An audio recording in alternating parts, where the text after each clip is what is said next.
How can some of the brightest minds stumble when they hit medical school? It's a more common phenomenon than you might think.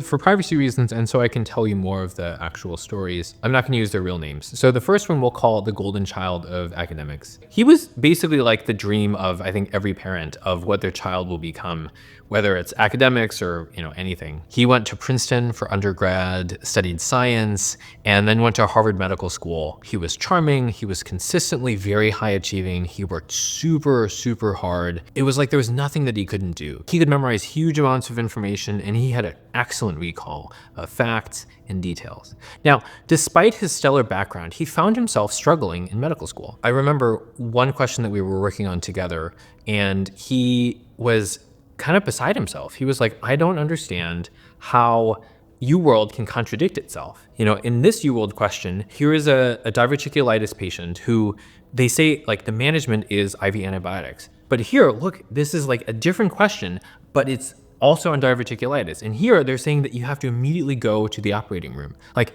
I don't understand. Why is UWorld not consistent? He was getting really frustrated because he couldn't understand why he kept getting questions wrong when he was trying to use the answers from one question and apply them to get other questions correct. The issue, as it turned out, was that he was excellent at memorizing details, but he was struggling with the application. And in particular, he was struggling with seeing the forest through the trees. In other words, he was struggling with seeing the overarching principles rather than focusing on what he was doing. It makes sense because that's probably what he did up until that point, right? He had just worked so much harder, and because he was so smart, that he was able to retain so much information that regardless of what was asked on his exams, he was able to get the question correct. What was different about these exams was that he was focusing on individual facts rather than understanding the broad concepts. And since the USMLE is focused on the application of concepts, he was struggling to see how to answer those questions. He was trying to understand every single possible scenario as opposed to focusing on principles of clinical decision-making. One of the things that we worked on was shifting his focus from memorizing details to understanding principles. And in this case,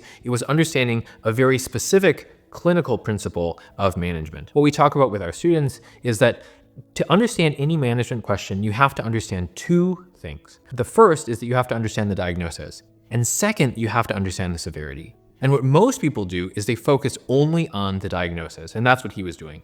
So he was saying, okay, well, in this case, this patient has diverticulitis. Okay, so they're saying that management is IV antibiotics, IV fluids, NPO, whatever, right? And in this case, the patient has diverticulitis, and the management is go to the OR. Like, I don't understand. Like, diverticulitis, IV antibiotics, diverticulitis, go into the OR. Like, it doesn't make sense. What he was missing was the second axis of severity. In the case of the patient that was treated with IV antibiotics, they were completely stable. Their vitals were stable, they weren't hypotensive, there wasn't a perforation, there was no signs of a really bad systemic infection. However, in the other case, the patient was hypotensive, they were tachycardic, there were signs of shock. In addition to that, they tried IV fluids and it wasn't getting better. And so despite the fact that it was also diverticulitis, the severity was much worse. In general, if the severity is worse, you're going to have a more invasive management plan. We worked really hard on seeing the big picture in medical decision-making, as well as to see the big picture in the forest through the trees, which helped him to overcome his sort of tendency towards seeing everything as details and relying so much on the things that had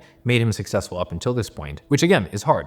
I think one of the hardest parts about this, and that you'll see for all these students, is that what got them to medical school isn't necessarily the thing that got them to the next level. It's hard when something is so much a part of who you are. Like in his case, like he was just so good at learning things and learning the details. He was missing that next hurdle of what it is that he really needed to focus on. His story had a happy ending. He ended up matching at the dream specialty that he had come into medical school wanting to match into, and matching at one of the top programs in the entire country. So if you found this helpful and want to get more questions correct for the knowledge you already have, be sure to click in the description for our 14-step free program. And if you want help getting there faster and want to work with our team, you'll have the option of booking a free assessment with our team. And if it makes sense to work with you, we'll explain exactly what it would look like so that you can get a higher score in less time.